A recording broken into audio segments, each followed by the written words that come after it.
So welcome back to day 2 of the Collaborative Journalism Summit. I hope everyone had a good night last night. Yay. Aw, thank you. Thank you, Carrie, for leading that. So this morning, we're going to talk a lot about money. I am thrilled to have that Fraser Nelson has agreed to grace us with her presence today to talk about fundraising for collaboratives.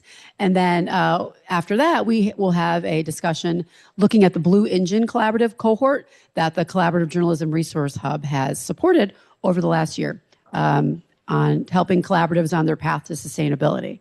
So come on in and have a seat. And I know that some folks have to leave later in the day. Our sessions are in here until lunch. And then after lunch, we're going to be across the hall in 2 rooms. And your suitcases will be safe out there. And if you need anything, let us know at the registration desk. And with that, I'm going to hand it over to Fraser. Great. I don't know if you want it there or... I'll just put it here for now. Morning, everybody. Nice to be back on the East Coast. I'm a Jersey girl. So when Amy asked if I would come out, I was like, heck yeah. Glad to be here from Utah. I'm retired, so I haven't had to do a whole lot of this lately. So let me know if you just can't stand it, get up and walk out. I totally understand. So how many of you fundraise for your jobs? How many of you are satisfied with your efforts at fundraising? Good. Who loves asking people for money more than anything in the world? And that's why you're satisfied and successful. Anybody here from Utah? Yay! Yay! Okay, so I'm going to talk to you about how to raise money together. And I've done this. I know it's really scary because it's like when you're moving in with someone and you want to keep your own checkbook forever. First off, you do keep your own checkbook, but you also have a joint checking account. Okay, so it's not like you give anything up. It's additive. Here's me. Okay. So we're just going to talk, and now normally this takes a little bit more time. So I'm going to blow through some of this, and you've got the slides. At the end of the talk, there's also an MOU that you can create for your fundraising efforts. So, and it's really important to me. This topic is extremely important to me. I spent the last part of my career working in news. I spent most of my career raising money.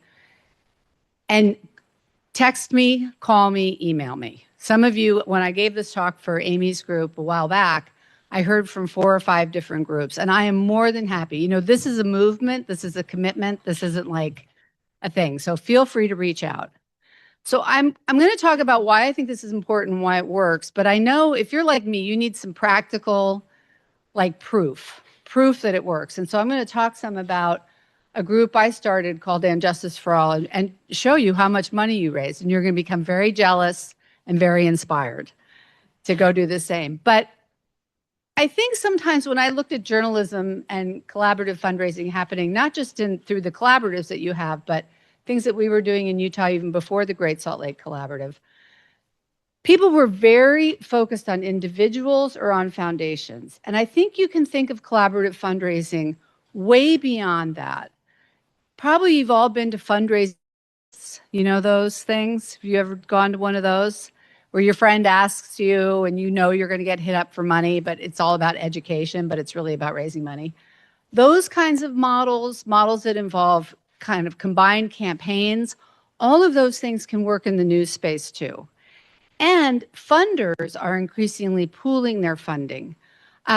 Carrie and I had dinner last night with our friend Caroline Ross, and she's talking about impact investing. She's going to have a new paper coming out. And a lot of that is about pooled risk funds. How do you then reflect back to people who are interested in investing their money collaboratively? They like collaborations. You're in a collaboration. It's a very good fit. So think a little bit outside the traditional box. The other thing I really like about collaborative fundraising is you don't have to all be alike. You can be for-profit, not-for-profit, papers, radio, students, student papers, all kinds of things. So it can be very expansive. But the question I always get, especially from my prior work with And Justice for All, is why the hell would we do this? I mean, money is the thing we are most guarded about. And the thing we probably guard more than our money is the names of the people who gave us that money. Nobody wants to share those names. Well, those people actually are already funding you. They're interested in funding you more. If you have a donor that's giving you $5,000 a year, they can give you $25,000 a year. The question is, what opportunity are you offering them to make a bigger gift? And sometimes it's a capital campaign, sometimes it's an expansion, sometimes it's a collaboration. So I would really encourage you to just get over it. It's hard to do. I've had to do it. It is not our natural, stint, but there's a lot of women in this room. And as women, we know that power is expansive. We know that the more power I have does not diminish your power. This is something we've learned as women. It's the same in fundraising. The more money I have does not decrease your money. Have you noticed that there's a lot of money? There's a lot of people with a lot of money. Yes. Right? The stock market is doing really well. Foundations give on a rolling quarterly average. So when their portfolio goes up, they have to give away 5% of what they've got. 5% is bigger than it was 3 weeks ago. It's certainly bigger than it was 3 years ago. I am going back to some of the donors that I got money from 6 months ago, saying, I know you have more. You liked me 6 months ago. You're going to love me more now, because here's what I did in the 6 months. And this is for a tiny little neighborhood nonprofit. People have a lot of money, and some of them have to give it away. People who have a lot of money that don't have foundations, individuals, they're looking for tax breaks. If you can offer them something different, something new, something collaborative, something positive, they are excited to fund those efforts. Successful lady, do you think that's true?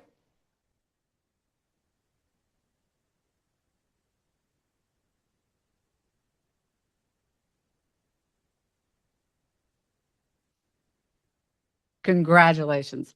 So that's the thing. You reduce duplication of effort, you share the costs, share the work, and you're able to attract all kinds of new donors. And when you attract new donors and you build something new like a collaborative, you increase your individual visibility and your collective visibility.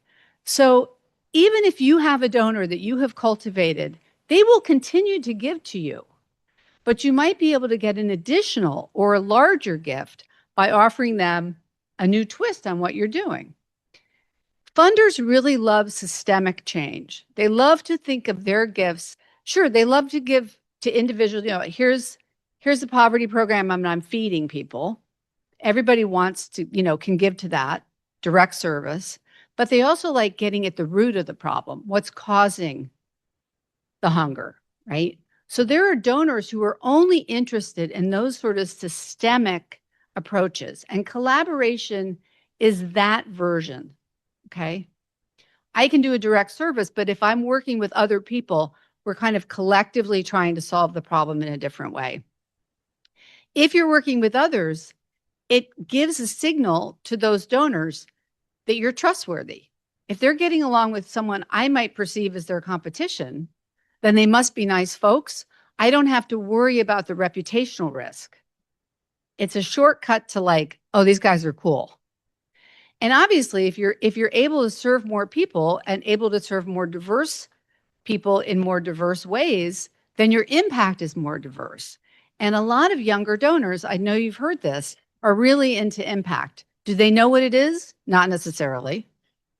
Do you know what it is? You will this afternoon when you go listen to Carrie talk about impact. But if you don't want to be trite about impact, you can find different ways to explain it. But if there's more of you doing more things for more people, you're having a greater impact. And if you can demonstrate more impact, you can ask for more money. And besides the fact, there is nothing new about this. This has been going on since the people first started hitting up their neighbors for money. I mean, the United Way, hello. This is nothing new. When you play Monopoly and you see that community chess, that's what they're talking about. And it's really in the last couple of years grown into a pretty big business. And people have figured out ways to do collaborative fundraising across lots and lots of issues. How many of you live in a community that has a day of giving? Yeah. I mean, it's everything. It's everything from like cats to news, right? It's every single thing. And people get excited about it. There's matching gifts, there's challenge grants.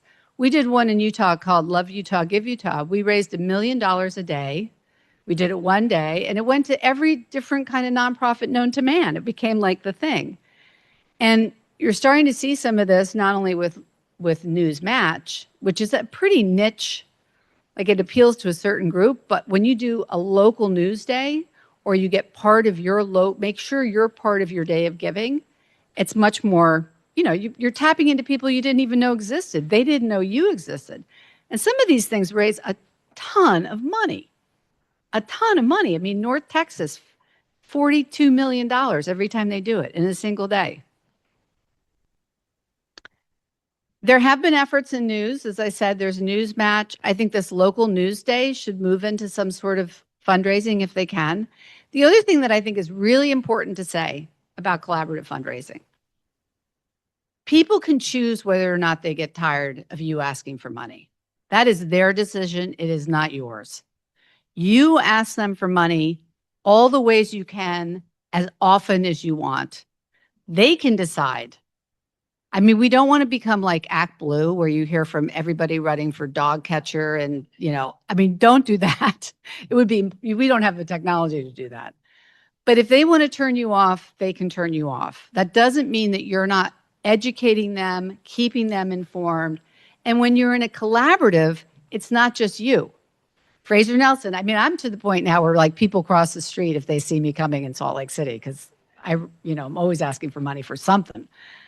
But if it's a collaborative, one day it's Amy asking for the money. The next day it's a client of Fraser's. The next day it's a recipient of a service from, Carrie. So you're able to diversify your message. They're not necessarily getting annoyed at you.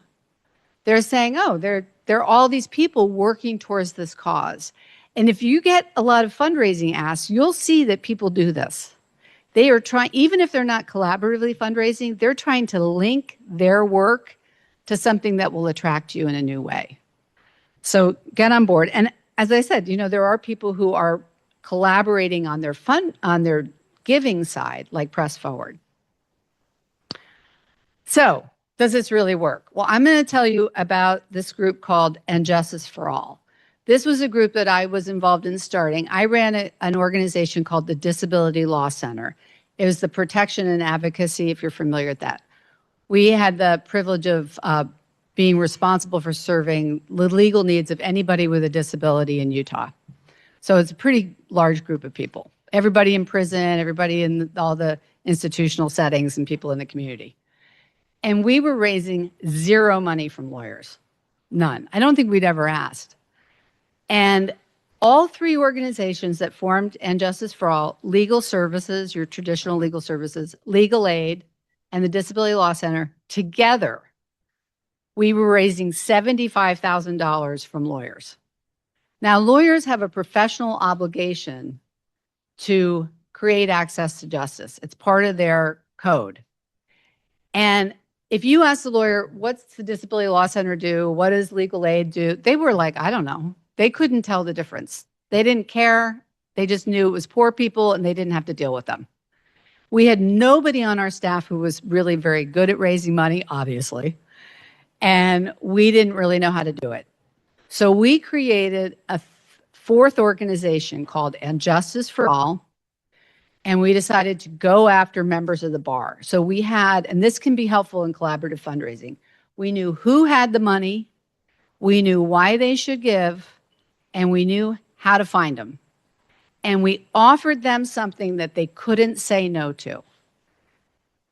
Either you give us money, and we'll take care of all of the low-income people, or we want for 2 billable hours of dollars, the equivalent, or we want you to take a pro bono case. Well, a poor person's divorce is just as time consuming as a rich person's divorce. You know, they're going to fight over the Datsun as much as the Mercedes. And nobody wants to deal with people with psychiatric disabilities in the Utah State Prison. So they were like, how quickly can I write that check? And we made it competitive.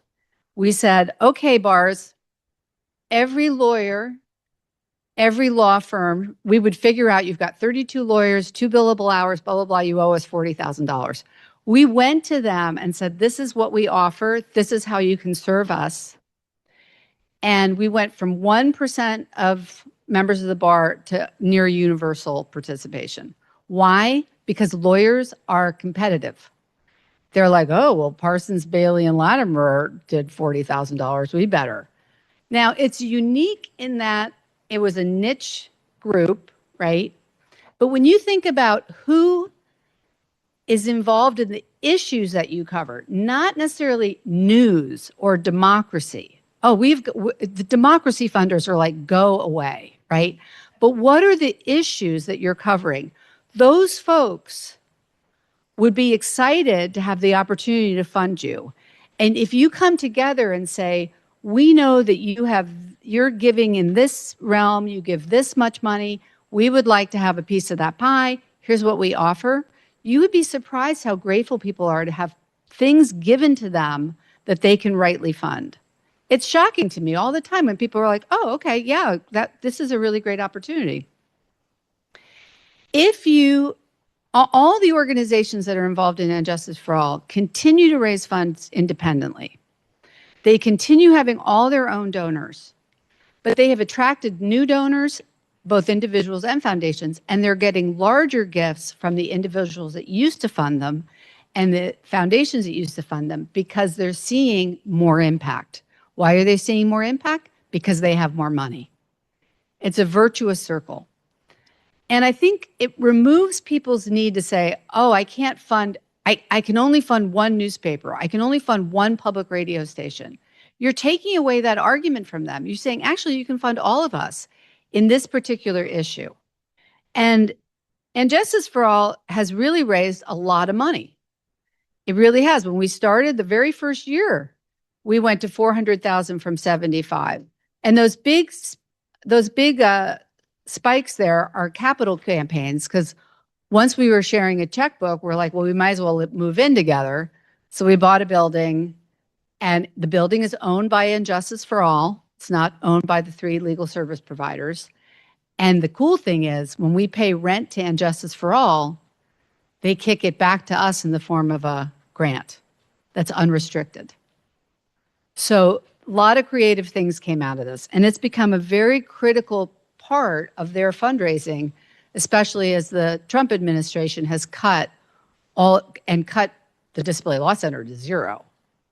So they really rely on this. $43 million is what they've raised. And the only thing they have in common is their mission to create access to justice.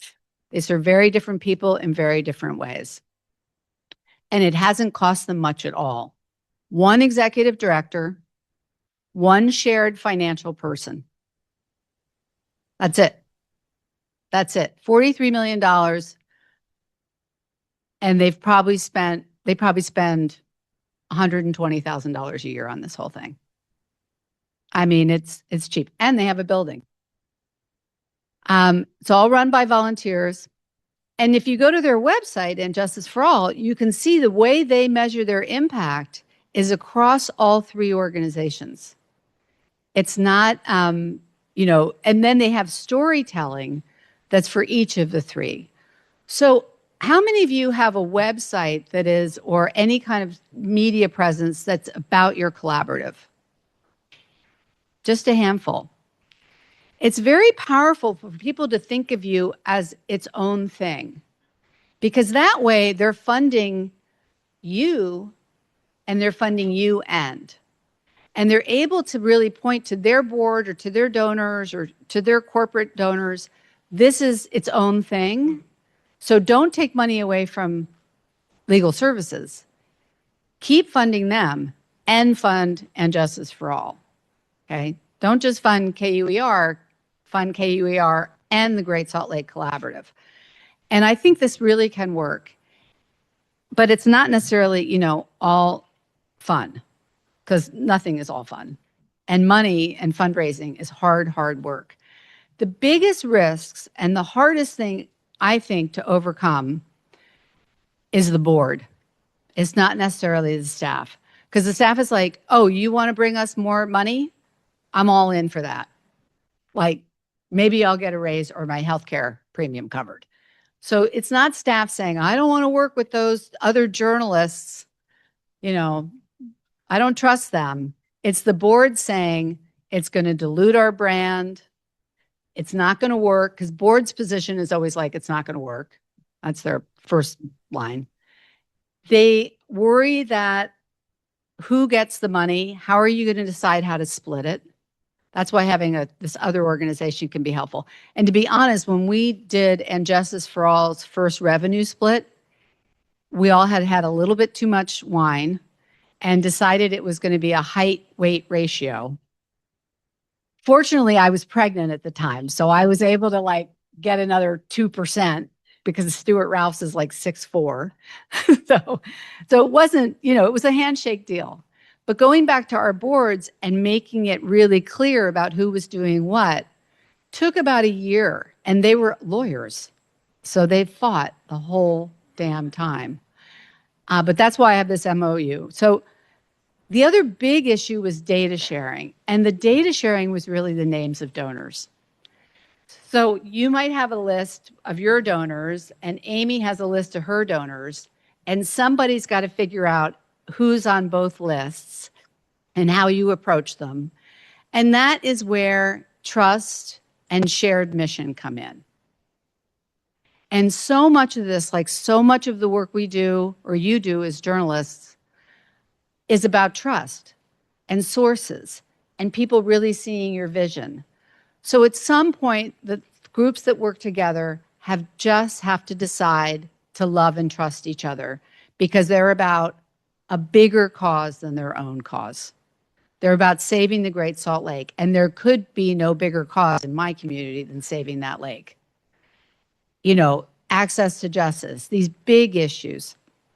And the board, you have to figure out how the governance of the collaborative is going to involve the boards of your organizations, because you will never get as far as you can if you just do it as staff.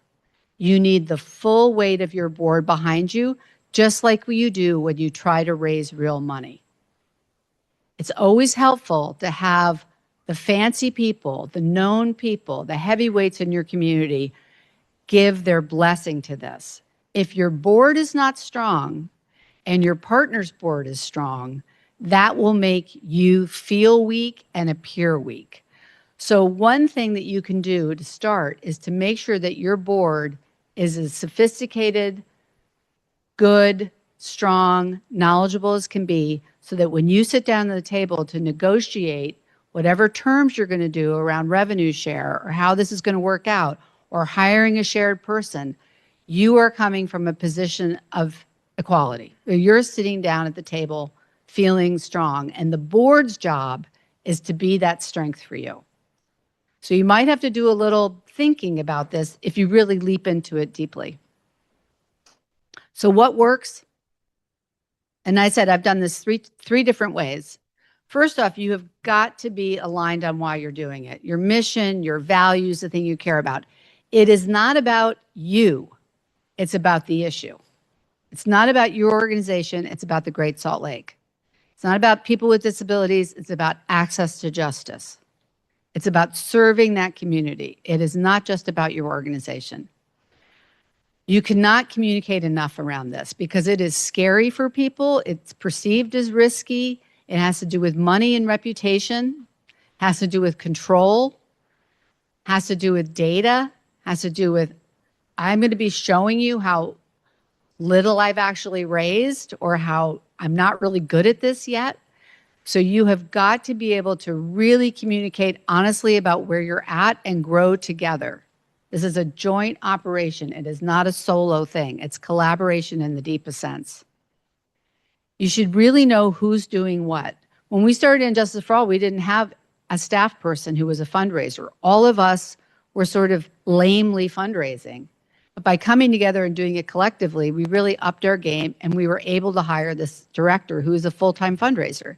Then the executive directors didn't have to do it as much. I mean, we had to go pull the trigger for the big gifts, but we didn't have to do the day-to-day. So we had to define our roles really clearly. I was very good at asking people for money. Ann Milne was very good at knowing who we shouldn't approach for money or sit next to each other because they're divorced or whatever. She sort of knew the social landscape. And Stuart was very good at numbers. So we all sort of had our role. As much as you can get things in writing and clear about like data sharing and name sharing and fundraising agreements and all of those things, the easier it will be and the less meddling your board will be. Because once you have those kind of rules of operation, you can go forward. And the reason we created the fourth brand, and Justice for All, first off, we thought it was cute and it stood the test of time, but that way nobody really lost their own marketing. And we were able to say we're all members of And Justice for All, but to be honest, nobody cares who the Disability Law Center is. Nobody really, except the people who care about the Disability Law Center, nobody else does. People who care about legal services, they don't really care, you know. I mean, so that way it kind of took out this kind of loss of brand. We created a new brand that was just for raising money, just for the three of us.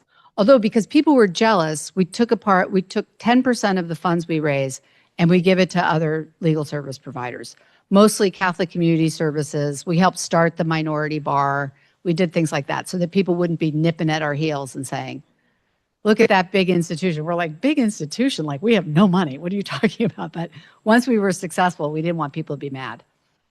And that way, and then our media strategy was really about And Justice for All. Disability Law Center could go do its own media strategy.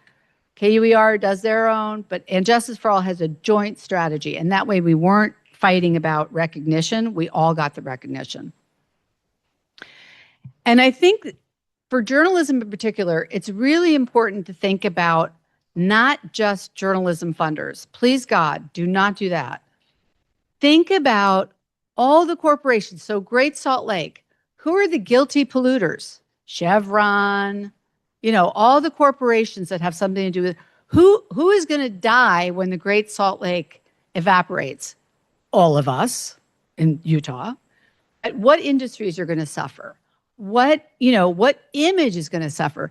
Nobody paid attention in Utah that the Great Salt Lake was going to kill us all until the New York Times wrote an article and said the Great Salt Lake is a time bomb. And all of a sudden the legislature's like, oh, this looks bad for the Olympics.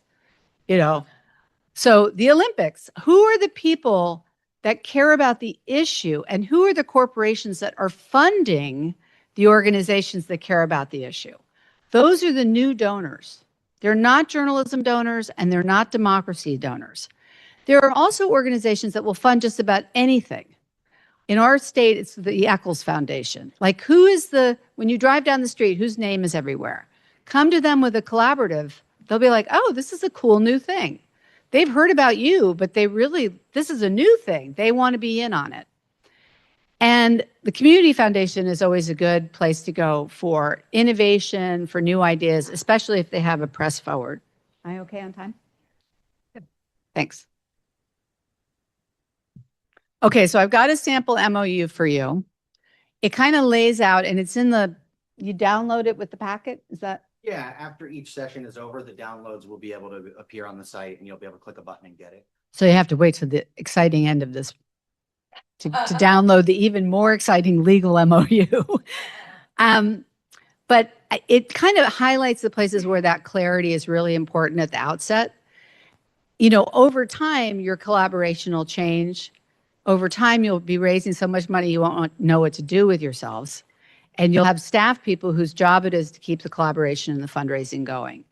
It's the first, I would say, 3 years where doubt can set in, where you really decide you don't really like these people as much as you faked it in the beginning, where the person you thought was brilliant is actually just as dumb as you are, or whatever it is. And I would say just stick with it.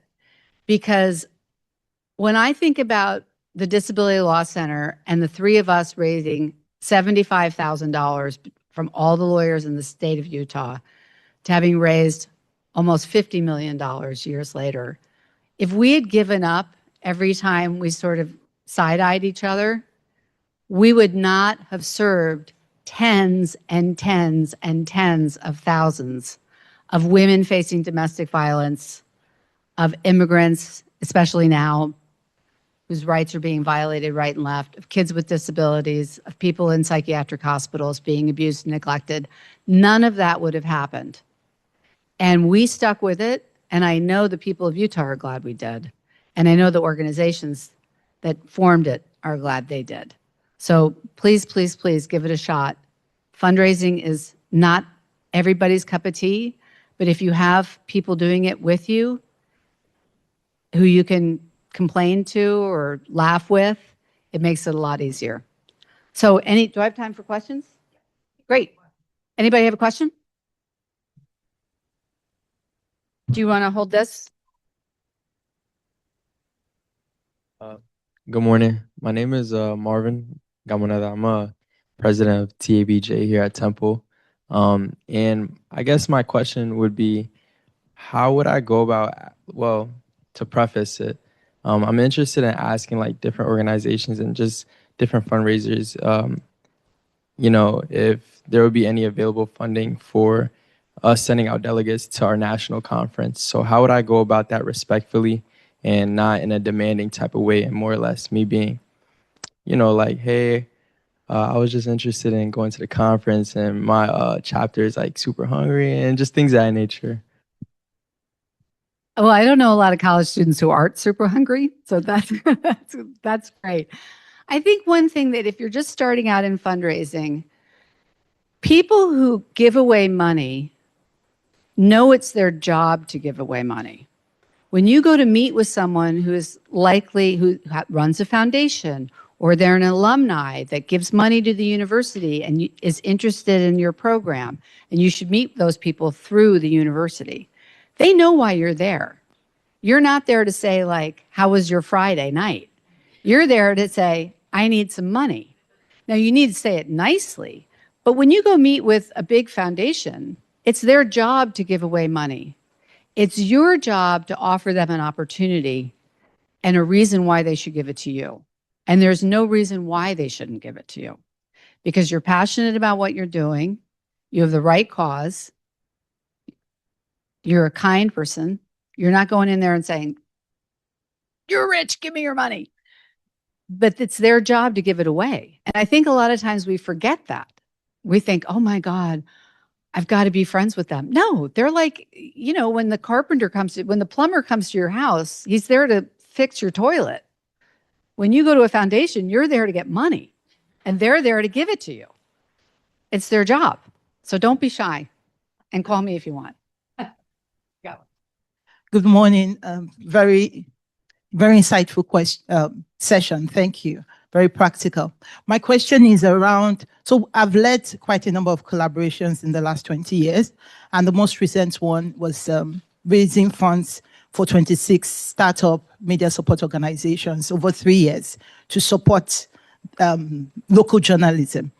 But my question is around, we've always done that as our organization, leading collaborative experiences, but we've never done it as picking other organizations to apply with us to get the funding. So if we were to turn, let's say, the 26 organization collaborative into a situation where we can raise funds, how many of these organizations can go? Like, is it 3? Is it 4? What is too much to come together to be a collaborative, to raise funds as the leading organizations to raise the funds? Because I imagine 26 organizations raising funds together, and at that moment, you should be crazy. Giving this talk. First off, I don't know. I don't know the answer to that. I would think that the more the merrier, right? Because if you all share a common mission, and by mission, I don't mean like we're all doing exactly the same thing. Access to justice, saving the Great Salt Lake, those are big issues, right? And so if you're finding your way into that, you're part of the collaborative. You could be a small organization doing a little bit of work and maybe you just get a little bit of money. But the broader the collaboration, the more attractive it might be to a broader group of potential funders. So I don't think there's anything wrong with, if what you have built is successful in doing one thing, there's no reason why it wouldn't be successful in doing the next. And with you in charge, it's a done deal. I think you'd be great. Yes, I'm Clyde Hughes of FrontrunnerNewJersey.com. I would love to get your opinion on publications that are covering topics that are considered no longer in vogue. For example, we covered the African American and Latino communities, diversity issues. Yep. We have a branch of government who is actively fighting against us, where we have had previous funders now start to pull away from us because they do not want to be attached to something that appears to be quote unquote DEI. What would be your suggestions of collaborations and trying to overcome some of those obstacles? I think that's a great and sadly common problem, increasingly common. But here's what I would, here's the first thing that came to my mind.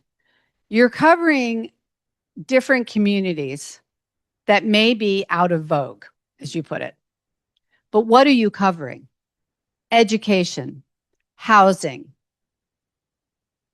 transportation, right? What are the things that are in the coverage? Not so much who it's directed to or the community that you're covering, but the issues that you're covering.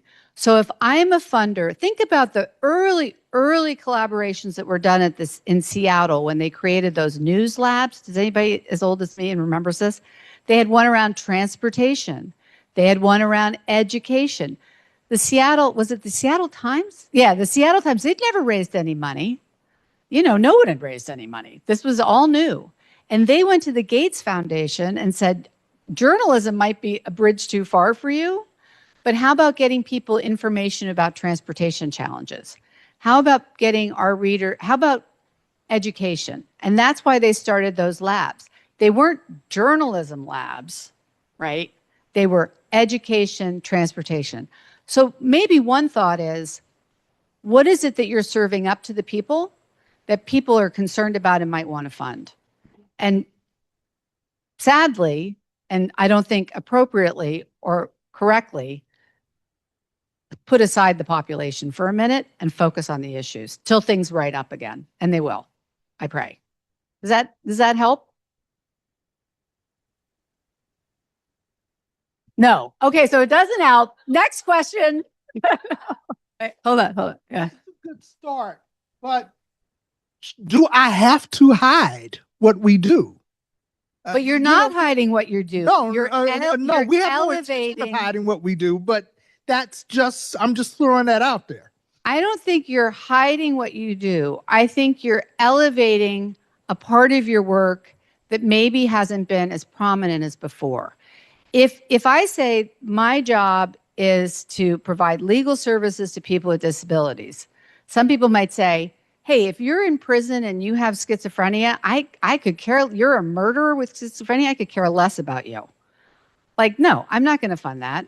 If I say access to justice, I'm creating access to justice, people are like, oh, well, in the old days, they were like, oh, justice, we like that, right? Now, so I'm just saying, put the attention on the result of the work and less on the people with schizophrenia in prison, and more on stopping abuse and neglect. For example, see if that works. Passionate about voting. I would love to find partners here, if anyone's listening, on a voting project and getting people out to vote. Exactly. Would that be a way to get? Absolutely. Absolutely. Because believe it or not, there's still funders who think voting is a good thing. There's a few of them. All right.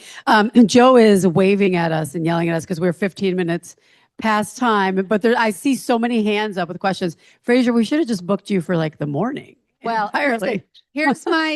I'm easy to find. So honestly, please do reach out. If you've got questions, if you've got concerns, if you're hugely successful and can credit it all to this half hour, let me know. Okay. So Thank please you. be in touch. Thank you, Fraser. Thank you.